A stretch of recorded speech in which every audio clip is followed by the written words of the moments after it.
আমরা সবাই জানি ফলের রাজা আম।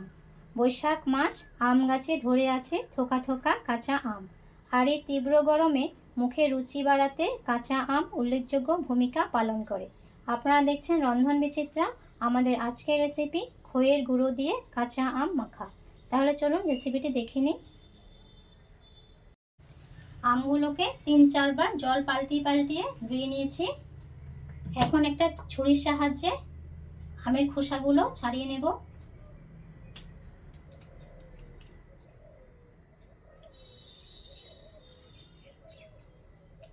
এই দেখুন আমগুলো সব খোসা ছাড়িয়ে নিয়েছি। এখন আমগুলোকে পাতলা পাতলা করে কেটে নেব।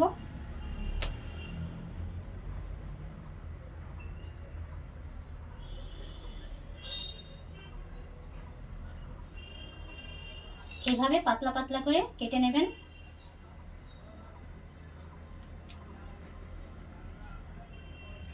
যতটা সম্ভব ততটা পাতলা পাতলা করে কেটে নিতে হবে। বাটির এই খইটা একটা মিক্সিতে দিয়ে গুঁড়ো করে নেব। ছোটবেলায় যখন এই আম মাখানোটা তৈরি করা হতো তখন ঘরের মধ্যে খইয়ের নাড়ু ছিল, সেই নাড়ুটা এখানে গুঁড়ো করে দেওয়া হতো। তো এখন যেহেতু ঘরে খইয়ের নাড়ু নেই, সেহেতু আমি বাজার থেকে একটা খইয়ের প্যাকেট নিয়ে এসেছি। সেই প্যাকেট থেকে খইটা বের করে বাটিতে নিয়েছি।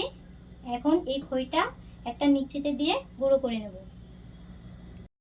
খইটা মিক্সচার জারে দিয়ে গুঁড়ো করে নেব।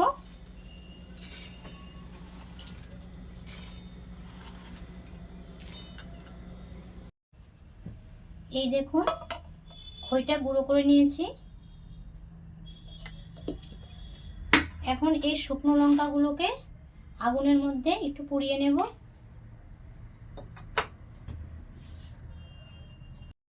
গ্যাস অন করে দিচ্ছি। গ্যাসের ফ্লেমটা লোতে রাখবো। এখন শুকনো লঙ্কার বুটাটা ধরে শুকনো লঙ্কাটাকে একটু পুড়িয়ে নেব।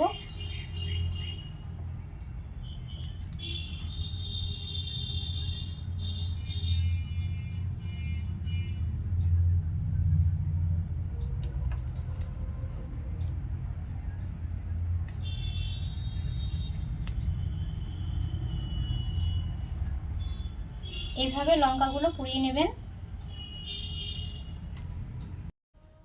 সবগুলো উপকরণ রেডি করে নিয়েছি। এখন যে আমগুলো পাতলা পাতলা করে কেটে রেখেছিলাম সেটা মেখে নেব। প্রথমে দিয়ে দিচ্ছি 3 থেকে 4টি কাগজি লেবুর পাতা। এখানে কাগজি লেবুর পাতাটাই ব্যবহার করবেন। পাতাগুলোকে হাত দিয়ে একটু ছিঁড়ে ছিঁড়ে দিয়ে দেব। তারপর দিচ্ছি শুকনো লঙ্কা পোড়া, বুটাটাকে ছাড়িয়ে নেব।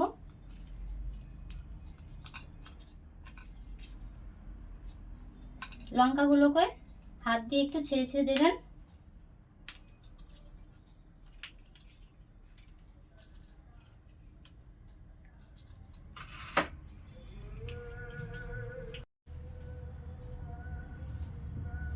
আখের গুড়টা 2 থেকে 3 চামচ দিয়ে দিতে হবে।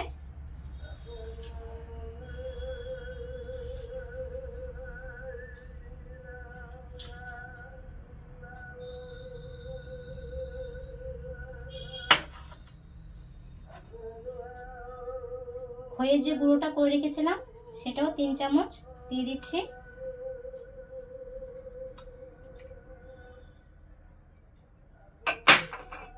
সবশেষে এখানে স্বাদ অনুযায়ী নুনটা দিয়ে দিবেন। 1 চা চামচের মতো নুনটা দিয়ে দিচ্ছি। এখন এগুলোকে ভালোভাবে মেখে নেব।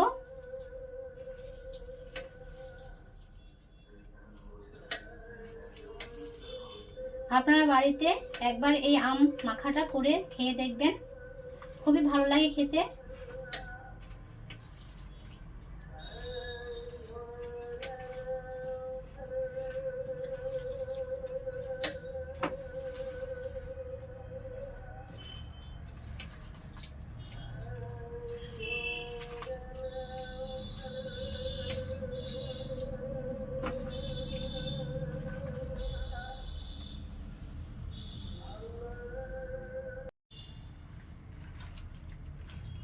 আমটা মাখানো হয়ে গেছে। এই দেখুন কি সুন্দর লাগছে দেখুন দেখে।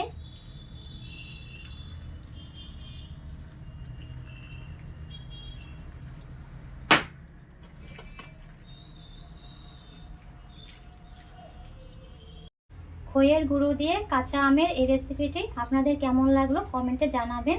ভালো লাগলে চ্যানেলটিকে লাইক করবেন, সাবস্ক্রাইব করবেন আর আপনাদের পরিচিতদের সাথে এই ভিডিওটি শেয়ার করবেন। দেখা হচ্ছে পরবর্তী একটি রেসিপিতে। ভালো থাকবেন, সুস্থ থাকবেন।